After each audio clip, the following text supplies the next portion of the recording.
¿Dónde están los 5 millones de dólares que me robaste? Gloria tendrá que encontrar el dinero. Su vida y la de su hijo dependen de ello. Hay que acorralar a la viuda. ¡Tengo mucho miedo, mamá! El peor de los caminos será el único posible. A mí no me importa ir a la cárcel con tal de salvar a mi hijo. En la nueva superserie de Telemundo, Esta mujer es clave. Esa es la cacería. La Jefa. Martes 18 de febrero a las 10:09 Centro por Telemundo.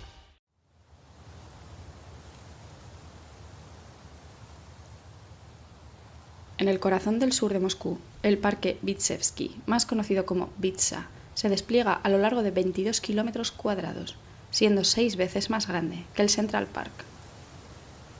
Este parque es atravesado por 2 grandes ríos, el Chertanovka y el río Vitsa, los cuales se extienden unos 10 kilómetros. Aquí, más de 500 especies de plantas conviven con 78 de aves y 33 de mamíferos, creando todo un paraíso para los amantes de la naturaleza. Sus senderos no solo son transitados por excursionistas, ciclistas y turistas, sino que también son un lugar de encuentro para los entusiastas del ajedrez. Bajo el manto verde, una compleja red de sistemas de drenaje da servicio al sur de Moscú. No obstante, no todo es naturaleza y cultura, sino que existe una cara menos amable de este inmenso pulmón de Moscú. Este parque será el coto de caza de uno de los asesinos más prolíficos de Rusia durante 14 años, y el alcantarillado formará parte de su particular modus operandi.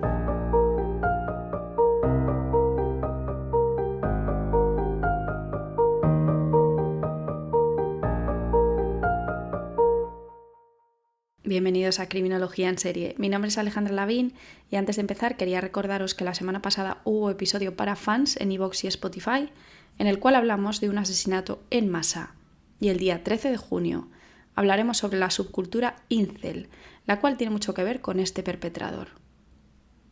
Así que si queréis invitarme a un café, a cambio os cuento todo esto y tendréis acceso a más episodios exclusivos.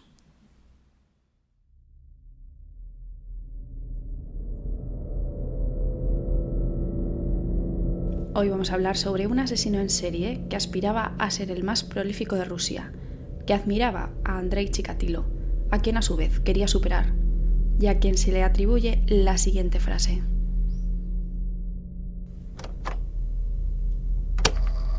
Una vida sin asesinatos para mí es como una vida sin alimento para vosotros.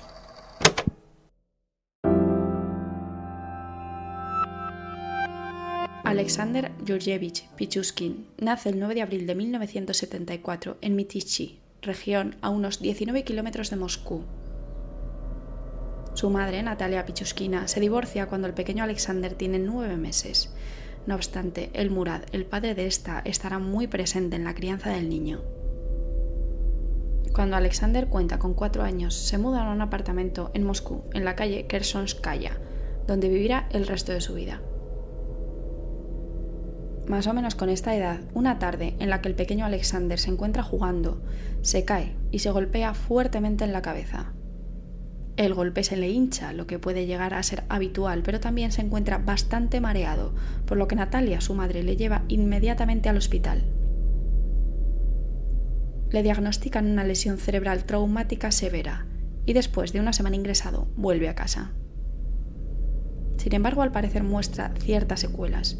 Presenta problemas en el habla y confunde algunas letras, lo que en la escuela deriva en dificultades de aprendizaje, que a su vez deriva en acoso escolar por parte de los demás niños. Con el tiempo, debido a las burlas y posiblemente al golpe en la cabeza, hablaremos de ello más adelante, Alexander se comienza a mostrar agresivo y hostil. A raíz de las dificultades del niño en el colegio, le ofrecen a su madre una alternativa, llevarlo a un colegio especial, y ella acepta. No obstante, el bullying en este lugar continuaría, sumándose además al acoso que sufre por otros niños vecinos de su propio barrio.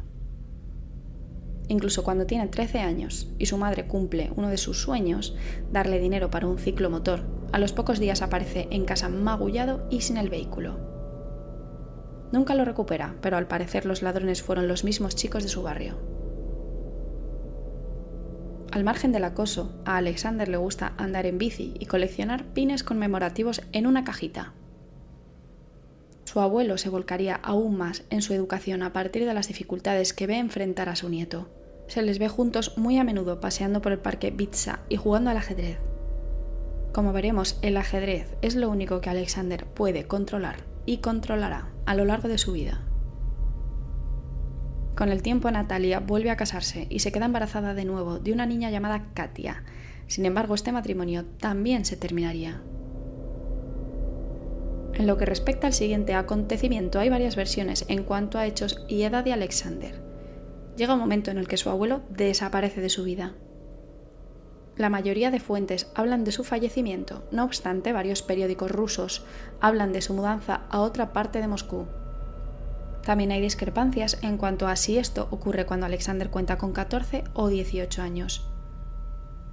En cualquier caso, esto supone un duro golpe para el joven y comienza a beber.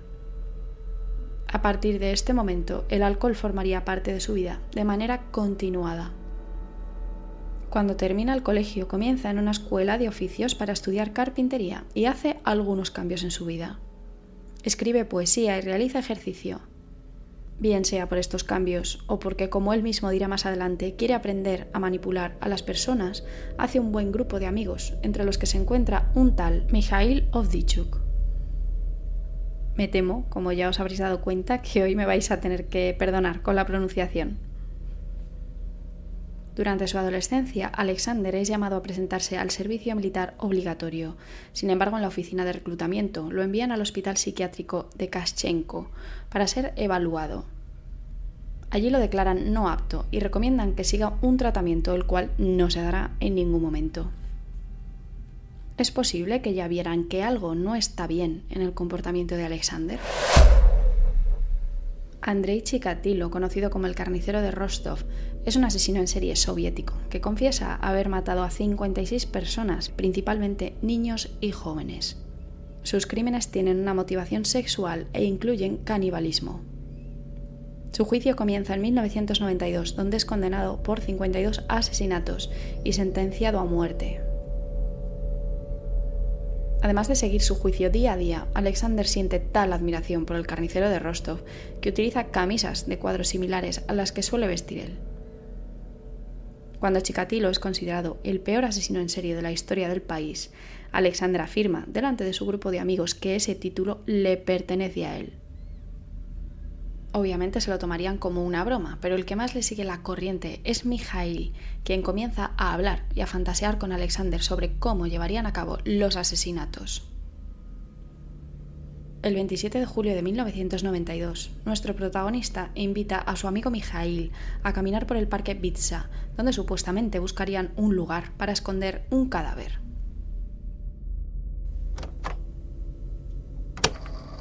Por supuesto, no se dio cuenta de que estaba buscando una tumba para sí mismo. Acordamos matar juntos y, a fin de cuentas, se negó rotundamente. Entonces le maté. Alexander lleva una cuerda escondida y, en un descuido de su amigo, la pasa por su cuello y le comienza a estrangular. El joven convulsiona con tal fuerza que su cuello termina por romperse. Finalmente arroja el cuerpo a una alcantarilla. No se da cuenta, hasta que no llega a casa, de que está cubierto de sangre debido a las hemorragias de Mikhail por la boca y la nariz. Quema la ropa y al día siguiente vuelve a la alcantarilla a la que le ha arrojado. Retira la tapa y observa que no hay rastro del cadáver, quedándose así tranquilo. El primer asesinato es como el primer amor. Nunca se olvida. Los testigos declaran a la policía que Mikhail ha sido visto por última vez con Alexander caminando hacia el parque. Este es detenido el 30 de julio y trasladado a la comisaría de Moscú para ser interrogado. Al preguntarle por el día de la desaparición de su amigo, él confirma haberse reunido con él, pero afirma haberlo dejado ileso en el parque. Sin pruebas que le relacionen con la desaparición de Mikhail, Alexander es puesto en libertad. Si bien, como él dice, su primer crimen es algo inolvidable y marcaría su carrera criminal, queda totalmente impresionado durante mucho tiempo, motivo por el que se produce el primer periodo de enfriamiento de Alexander. Después de matar a su amigo Mikhail, sigue con su vida, al parecer de un hombre normal. Es un joven reservado que trabaja en un supermercado en el cual sus jefes están contentos con él y su tiempo libre lo pasa jugando al ajedrez y haciendo ejercicio. Aunque en esta época, en la veintena, comienza a beber mucho más y sufre otra pérdida dolorosa en su vida. Muere su perro, factor que ayuda en su descenso a los infiernos. Vayámonos al año 2001. El 17 de mayo, Alexander se encuentra con un vecino, Evgeny Pronin, de 52 años. Aprovechando que están a solas, le invita a beber y a dar un paseo por el parque Vitsa. Una vez que lo tiene frente a una alcantarilla, lo empuja. El hombre se aferra a los bordes, pero Alexander golpea sus manos hasta que finalmente cae. Por último, cierra la tapa de la alcantarilla, coloca algunas ramitas como marcas para asegurarse de que nadie lo vea y se marcha. Días después, Evgeny sigue desaparecido y las ramitas continúan en la tapa de la alcantarilla. Alrededor de una semana después, Alexander se encuentra con Vyacheslav Klimov, un hombre algo borracho. Ganándose su confianza, lleva a cabo el mismo modus operandi que con Evgeny. Lo empuja al interior de una alcantarilla.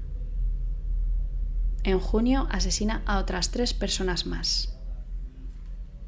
Todas las víctimas son arrojadas a las alcantarillas. Les engaña con el pretexto de beber, caminar por el parque, haciéndose pasar por una persona agradable y de confianza con la que conversar. La mayoría de las víctimas son vagabundos y personas sin hogar cuyas desapariciones pasan desapercibidas o no son tomadas en serio por la policía. Incluso cuando se denuncian, las autoridades a menudo hacen la vista gorda o no toman medidas efectivas para investigarlo. Además, algunas personas simplemente no denuncian por desconfianza o por temor a las represalias. El 26 de julio, Alexander invita a Andrei Konovalchev, de 22 años, un joven que vive en su mismo bloque de pisos, al parque con la excusa de beber algo de vodka. Una vez se encuentran frente a un pozo de alcantarillado, Alexander le empuja, haciéndolo caer dentro. En ese momento, 2 mujeres que pasean a un perro presencian lo que ocurre y comienzan a gritar. Alexander tapa corriendo la alcantarilla y consigue escapar. Al día siguiente, cuando vuelve a echar un vistazo, el lugar está siendo vigilado por las autoridades. Julio de 2001 finaliza con 6 víctimas más en el haber de Alexander. No obstante, debido a que en este último crimen que hemos relatado casi ha sido descubierto, llega un nuevo periodo de enfriamiento durante el resto del año. De este motivo de enfriamiento ya hablamos con BTK. Después de un asesinato, este tipo de asesinos pueden tomar un tiempo para evaluar el riesgo, asegurarse de que no están siendo investigados y esperar a que la atención pública o policial disminuya. Comienza 2002 y con él, posiblemente por el miedo a ser atrapado que le había generado el crimen de Andrei, intenta cambiar su modus operandi. El 18 de enero conoce a un vagabundo de apellido Vyacheslav. Le lleva hasta un edificio sin vigilancia en el cual suben hasta el piso 16. Mientras el hombre se encuentra bebiendo y asomado a la terraza, Alexander le tira al vacío. Pero se da cuenta de que el cuerpo queda muy descubierto y prefiere volver a arriesgarse a asesinar en el parque. Esta muerte se tomaría como un suicidio. María Viricheva, una joven de 19 años, conoce a Alexander el 23 de febrero, cerca de la entrada del metro. Ella está llorando, no está pasando por su mejor momento. Acaba de romper con su novio, reside ilegalmente en Moscú, está embarazada y no tiene dinero. Él se aprovecha de la situación, se acerca para conversar un rato con ella, ofreciéndole algo de beber. Dada la necesidad que tiene ella de conseguir algo de dinero, Alexander le dice que tiene unas cámaras para vender en el parque y que si le ayuda a trasladarlas, le pagaría una parte. Ella acepta.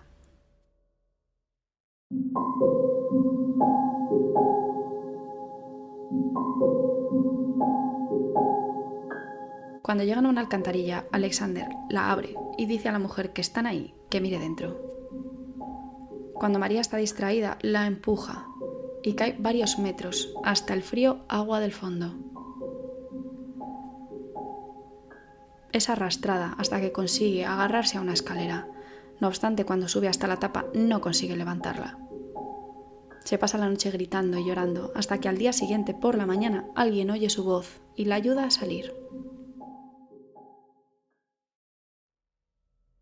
A María le toman testimonio en el hospital, pero se queda en eso, en un testimonio.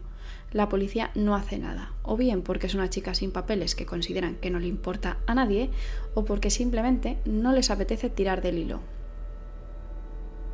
No corren la misma suerte las siguientes 3 víctimas, pero sí la cuarta, el 10 de marzo. Mikhail Lobov, un huérfano de 14 años que desde pequeño anda por las calles del sur de Moscú en busca de dinero, bebida y drogas, y escapándose de todas y cada una de las instituciones, se cruza en el camino de Alexander, quien le ofrece dinero si le ayuda a mover unas cuantas cosas que tiene en el parque Bitsa. Es decir, la misma estrategia que con María. Una vez le engaña y frente a una de las tapas de las alcantarillas, Alexander le empuja dentro. El agua arrastra al pequeño a través de los túneles de alcantarillado hasta que logra agarrarse de una escalera y trepar hasta otra tapa, saliendo así a la superficie. A pesar de su denuncia, las autoridades no le creen. El 24 de agosto, Alexander encuentra a Alexei Cherviakov, un vagabundo que vive en el parque. Esta vez el asesino lleva consigo una pistola de pequeño calibre improvisada dentro de una pluma estilográfica.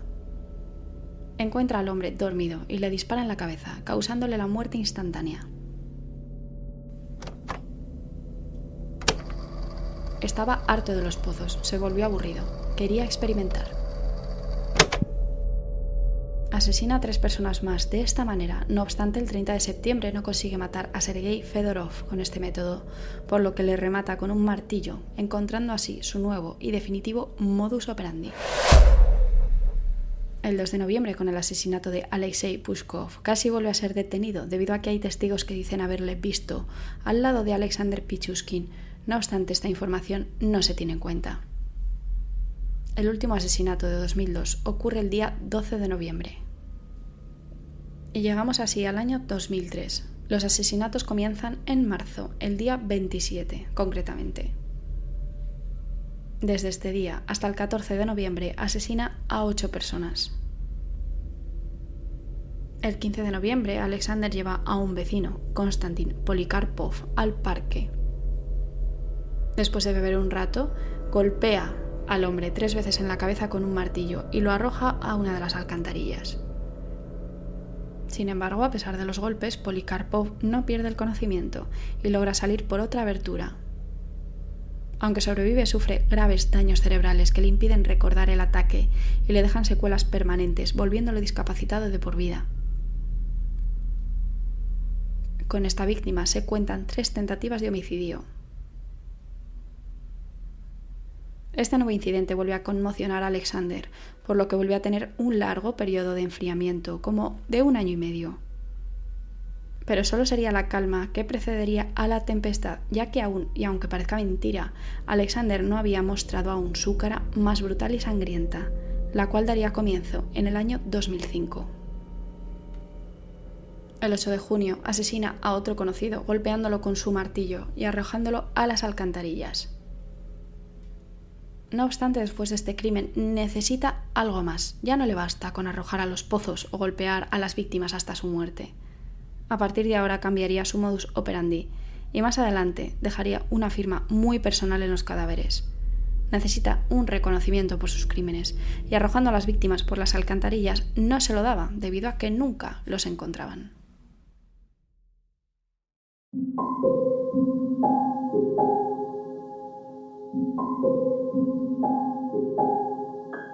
A mediados de octubre engaña a Nikolai Boroviev, de 31 años, invitándole a beber en el parque.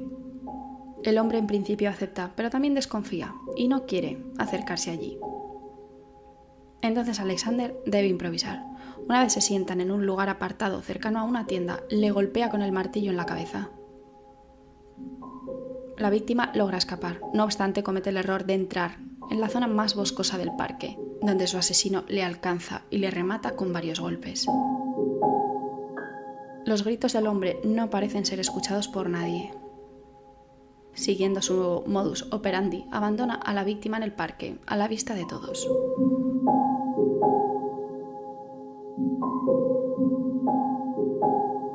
Al día siguiente la policía encuentra el cuerpo de Nikolai, pero para su sorpresa y horror, tiene una botella de vodka clavada en la herida abierta de la parte posterior del cráneo.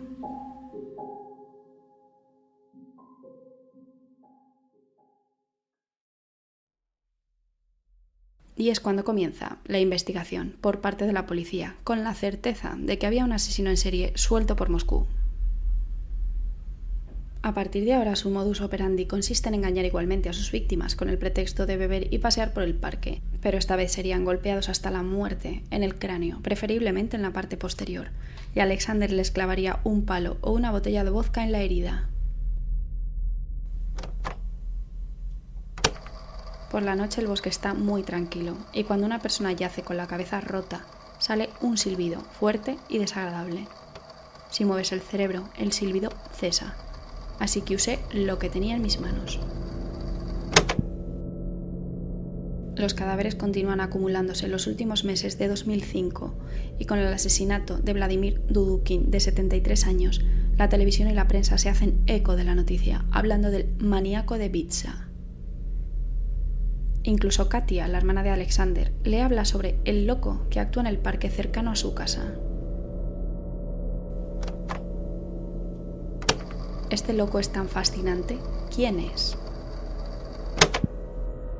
Al escuchar esto, Alexander se ríe por lo bajo. 2005 finaliza con 10 víctimas más para Alexander y con 7 para la policía. El móvil no es el robo, ya que no les han robado y no les han escondido, pero todos tienen la misma característica: una botella de vodka o un palo clavados en la herida abierta de la parte posterior de la cabeza. Las autoridades están completamente desconcertadas. Además, no hay evidencia o indicio alguno. El análisis forense arroja que las múltiples heridas están infligidas en la zona de la cabeza. Las heridas más graves se encuentran en la zona posterior, lateral y en la cara. Las marcas en el cráneo indican que el arma tiene una arista en forma de ángulo, similar a la de un martillo. Un psicólogo forense indica que seguramente es un hombre de unos 30 a 35 años, robusto debido a que había logrado hacerse con hombres grandes y fuertes, con la cara triangular, los ojos juntos y la nariz grande, y que probablemente viviría al sur de Moscú. A partir de esta descripción, se realiza un retrato robot, el cual se distribuye entre los vecinos y por las calles alrededor del parque. Y comienzan a surgir las teorías. En los límites del parque Bitsa hay un sanatorio psiquiátrico. Algunos pacientes salen de permiso, lo que despierta la teoría de que el asesino podría ser uno de ellos. Las autoridades verifican la identidad de un gran número de personas, interrogando a cualquier individuo sospechoso. Sin embargo, esta teoría queda en nada, ya que ninguno de los interrogados encaja en el perfil del asesino. También se baraja la posibilidad de que no sea asesino, sino que sea asesina, debido a que, hasta donde la policía sabe, las víctimas solo son hombres. Llega a haber hasta 200 agentes en el parque, pero debido a su enorme tamaño, la probabilidad de atrapar al asesino infraganti es mínima. Un día se detiene a un hombre travestido y se convierte en sospechoso de inmediato, sobre todo porque lleva un martillo en su bolso. No obstante, él afirma que lo lleva para protegerse del maníaco de Bitsa. Al final del primer día, las autoridades concluyen que no es el asesino. Después de 24 horas de investigar su coartada y verificarla, es puesto en libertad. Entre febrero y marzo ya de 2006, asesina a 3 personas. Una de ellas, Makhmud Zoldoshev, un compañero de trabajo de Alexander de 25 años. Esta vez esconde el cuerpo entre los árboles debido a que si las autoridades lo encuentran, acudirían al supermercado haciendo preguntas. El 12 de abril, Alexander cree que asesina a su víctima número 60, Larisa Kuligina, de 48 años, también compañera de trabajo. El cuerpo es hallado pocos días después, pero no se identificaría hasta principios de junio, cuando los perros rastreadores encuentren su pasaporte.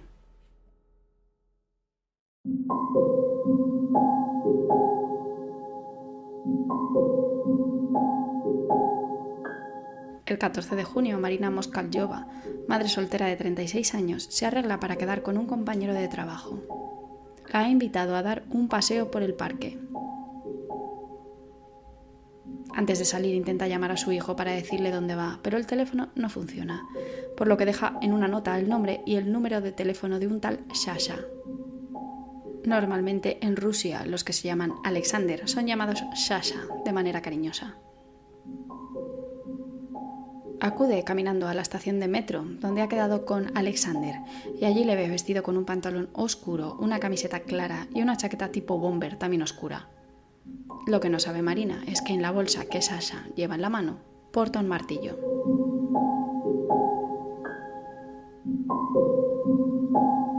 Después de unos minutos se bajan en la estación Konkovo para acudir al parque al que irían a pasear, Vitsa. Después de caminar por el inmenso parque y charlar sobre sus respectivas vidas y sobre el trabajo que comparten, se sientan a hacer un picnic. Alexander saca una botella de vodka y se la ofrece a Marina. Después vuelven a caminar otro rato y se adentran aún más en la espesura de los árboles. Cuando Alexander ve el momento perfecto, se coloca detrás de la mujer. Introduce su mano en la bolsa que le lleva acompañando todo el camino, saca un martillo y le da un golpe en la parte posterior de la cabeza.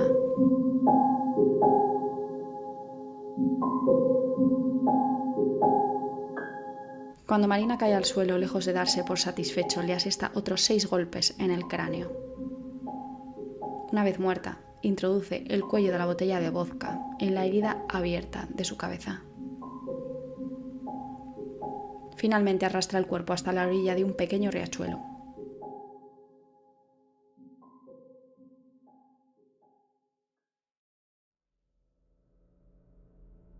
Al día siguiente se encuentra el cadáver de Marina, el número 14 que encuentran ya por la zona, pero esta vez darían con una importante pista: un billete de metro en su chaqueta. Se ponen a revisar las grabaciones del metro de Moscú para ver quién viajó con la mujer antes de ese día. No obstante, la inmensidad de este metro hace de ello una tarea bastante complicada. Pero algo más impulsa la investigación. El hijo de Marina, Sergei, identifica el cadáver. Afirma que la tarde que su madre salió, le dejó una nota en la que le decía que había ido a pasear con un tal Sasha y en la que se reflejaba también el número de teléfono del hombre.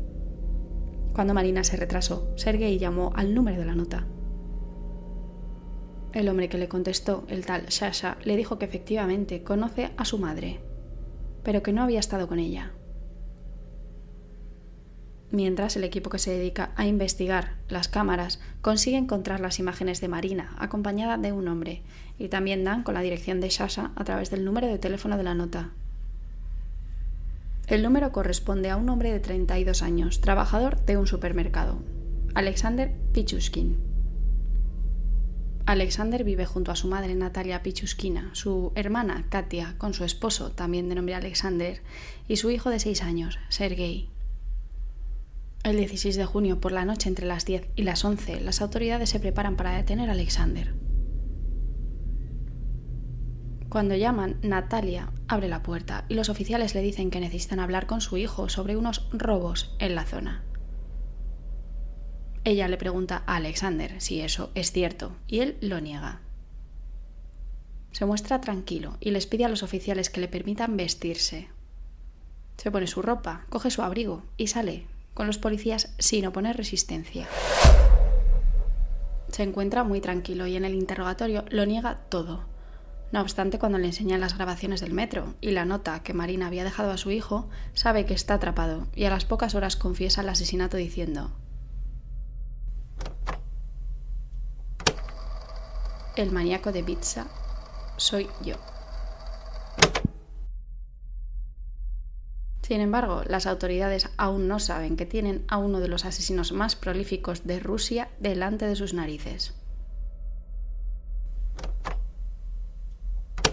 En total he cometido 61 asesinatos, 60 en el territorio del Parque Forestal Vitsevsky.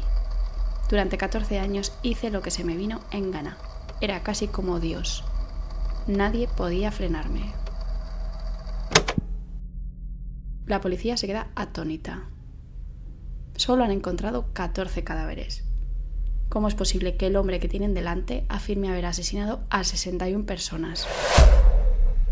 Cuando realizan un registro de su domicilio, encuentran un martillo, recortes de prensa sobre el maníaco de Bitsa y documentos sobre Andrei Chikatilo. También encuentran un libro llamado Cómo ganar amigos e influir sobre las personas. Y lo más perturbador, lo que daría lugar al nombre de nuestro protagonista de hoy y que les haría sospechar a los investigadores que Alexander decía la verdad: un tablero de ajedrez. El ajedrez de su apartamento tiene las casillas de cualquier tablero, 8×8, que da un total de 64. Las casillas de la 1 a la 61 tienen un número de papel pegado, también del 1 al 61. El objetivo era marcar cada casilla con cada víctima. No obstante, su plan no era terminar con las 64 casillas del tablero. Afirma que nunca habría dejado de matar y que han salvado muchas vidas cuando le atrapan. Alexander quería cometer tantos crímenes como fuera posible, incluso superar a Andrei Chikatilo, a quien ya hemos dicho que admira. Como es habitual en la mayoría de los casos de este tipo, se debe confirmar si el acusado puede ser llevado a juicio. Y finalmente se concluye que sus acciones tienen un propósito, son sistemáticas y es consciente de lo que ha estado haciendo. Por lo tanto, se determina que no puede ser considerado un enfermo mental y que es capaz de enfrentarse a un proceso judicial. Por otra parte, también afirman que posee ciertas características patológicas y que posee atracción por el asesinato con tendencias sádicas, buscando el placer a través de él. Además, presenta rasgos psicopáticos, como la necesidad de estimulación, la tendencia al aburrimiento, la impulsividad, la insensibilidad afectiva y la ausencia de empatía, pero al mismo tiempo locuacidad y encanto superficial. 2 meses después del arresto accede a dar una confesión oficial y también se realizan reconstrucciones de cada uno de los asesinatos y los lugares donde habían ocurrido, grabándose en el parque más de 40 horas de vídeo. Durante una de estas grabaciones lleva a los investigadores hasta una víctima que nunca había sido hallada, la víctima número 15, encontrada en el parque. Se encuentran solo los huesos de la mandíbula, ya que los animales habían acabado con prácticamente todo.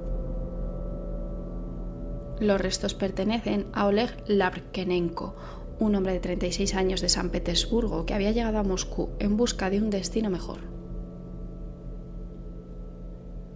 Alexander afirma que arrojó a unas 43 personas dentro del sistema de alcantarillado. Más tarde, como sabemos, cambió su modus operandi y dejaba a los cuerpos tirados sobre la tierra o cerca de los riachuelos o arroyos. Atacaba a sus víctimas desde atrás, golpeándolas con el martillo en la parte posterior de la cabeza y en ocasiones continuando con los golpes, aunque la víctima estuviera moribunda o casi muerta.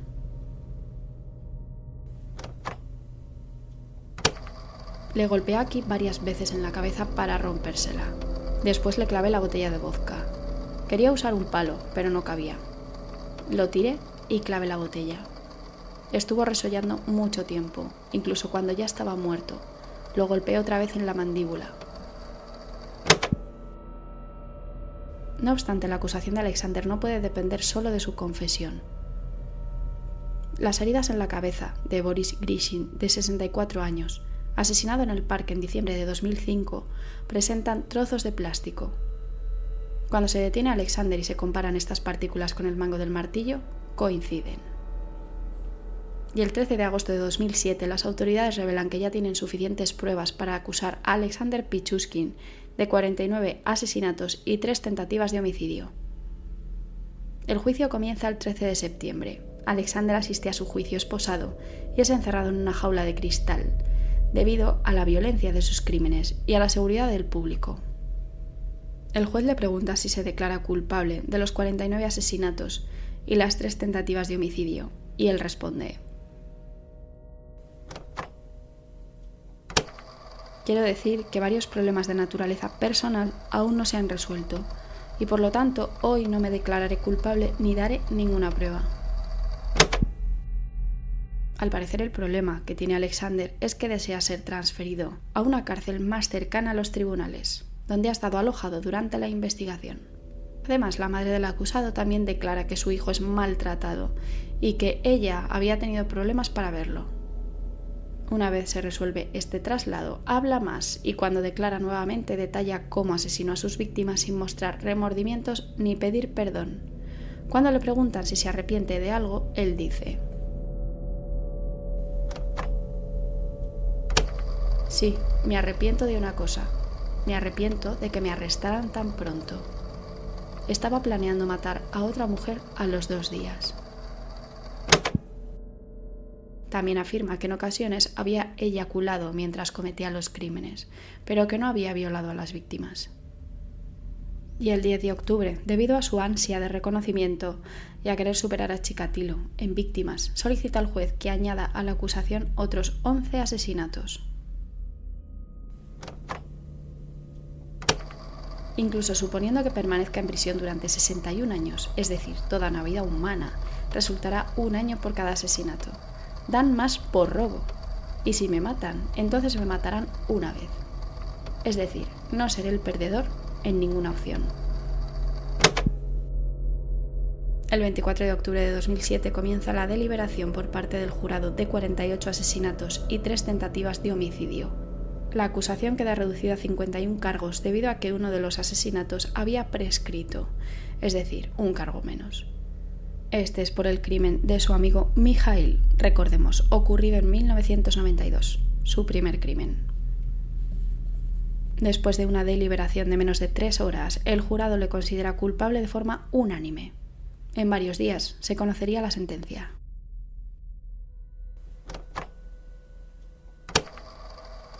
Todos me preguntan por qué no tomé nada de las víctimas. Tomé de ellos lo más preciado, la vida. Después de todo, si no hay vida, no necesitas ni una isla ni dinero. El 29 de octubre el juez pronuncia la sentencia. En vista de la seriedad de los crímenes cometidos y el peligro excepcional que el acusado presenta para la sociedad, para establecer la justicia social y prevenir nuevos crímenes, la Corte considera necesario sentenciar a Pichushkin por haber cometido crímenes especialmente graves que resultaron en un gran número de muertes a cadena perpetua.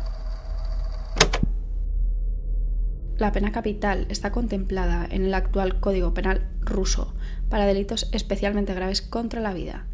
Sin embargo, Rusia se comprometió a dejar de lado las ejecuciones para poder adherirse a la Asamblea Parlamentaria del Consejo de Europa.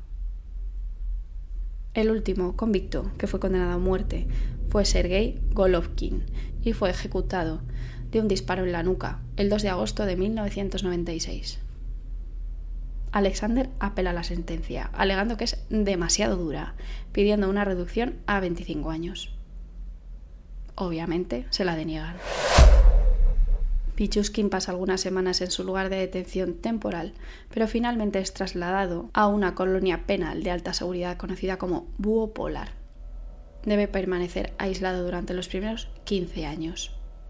Recibe 3 comidas al día, ropa y duerme alrededor de 8 horas diarias. Los guardias solo le hablan para darle instrucciones y su único interlocutor es un televisor al que tiene acceso una vez a la semana. Puede salir una vez al día durante 1 hora a un pequeño patio interno. Hoy vamos a hablar de la posibilidad de que el comportamiento de Alexander fuera causado por el fuerte traumatismo en la cabeza que recibió a los 4 años. Muchos estudios relacionan las lesiones en el cerebro y el comportamiento criminal, en los cuales se afirma que si las áreas frontal y temporal sufren un daño, la persona puede llegar a volverse agresiva. Vamos a viajar al año 1848. Phineas Gage, un trabajador del ferrocarril, sufre un accidente con una barra de hierro de 1,1 metro por 3,2 centímetros de diámetro, que le atraviesa por completo el cráneo, entrando bajo el pómulo izquierdo, pasando por detrás del ojo y saliendo por la parte superior de la cabeza. Le provoca graves daños en el cerebro, en concreto en el lóbulo frontal. Contra todo pronóstico, no solo sobrevive, sino que se mantiene consciente en todo momento y camina y habla sin problema. Una vez se recupera, comienza a mostrar ciertos cambios en su carácter y personalidad. Pasa de ser una persona sensible, respetuosa, educada y trabajadora, a ser maleducado, grosero, blasfemo, irrespetuoso, caprichoso, impulsivo, irresponsable en sus planes de futuro y muestra conductas desinhibidas e imprudentes.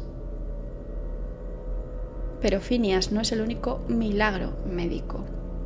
En 1888, un hombre de 37 años se cae desde un cuarto piso y sufre una fractura craneal. El médico constata una lesión en la parte anterior del lóbulo frontal. Tras una rápida recuperación, muestra cambios, al igual que Phineas, en su carácter y personalidad. Pasa de ser alguien trabajador, honesto y educado, a ser agresivo, con mal comportamiento y un bromista desagradable.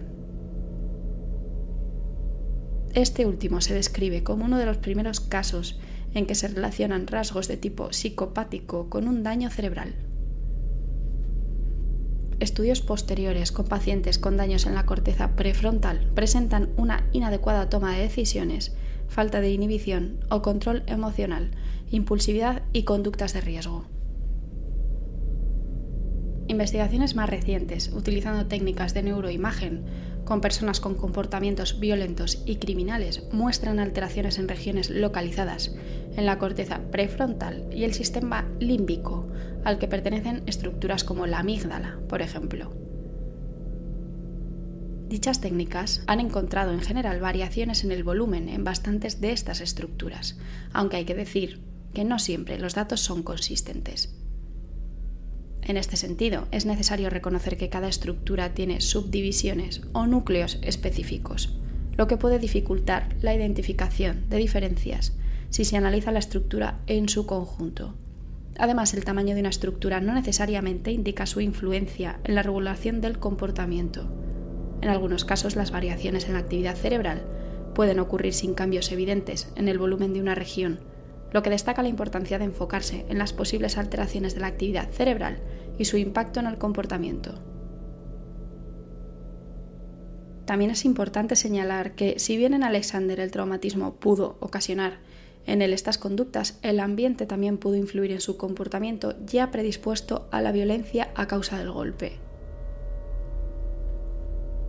El acoso que sufrió de niño por parte de otros congéneres y la ausencia de su abuelo, seguramente la única persona que él sentía que se preocupaba por él, le hizo desarrollar una sensación de impotencia y rabia que acabó por mostrar con una absoluta indiferencia y falta de empatía hacia los demás.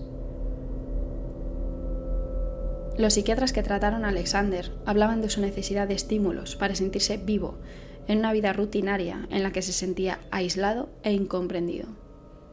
Se ve en la evolución de su modus operandi, en la que él dice: me aburría, necesitaba experimentar. Lo único que le ayudaba en el día a día, el alcohol. Y lo único que podía controlar en su monótona vida, el ajedrez y sus crímenes.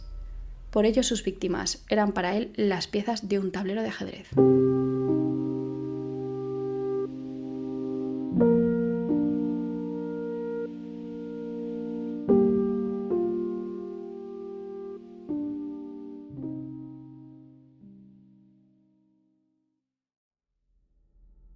Y esta es la historia de Alexander Pichushkin, del asesino del tablero de ajedrez, asesino que aspiraba a superar a Chikatilo, y que lo consiguió, pero solo según sus palabras, ya que se confirmaron 48 víctimas de las 61 que afirmaba haber asesinado. Gracias por escuchar otro episodio más de Criminología en Serie. Espero que os haya gustado y espero vuestros comentarios y peticiones. También estoy en Instagram y TikTok como Crimi en Serie, al igual que en Twitter. Además de en iVoox y Spotify, os espero en Podimo, Apple Podcast, Google Podcast y Amazon Music. Recordaros que estoy también en criminologiaenserie.com y que ahí podéis encontrar mis artículos sobre criminología y contenido adicional de algunos de los casos. También podéis uniros al canal de WhatsApp. Os dejo el enlace en la descripción del podcast. Soy Alejandra Lavín, esto es Criminología en Serie y os espero de nuevo la semana que viene.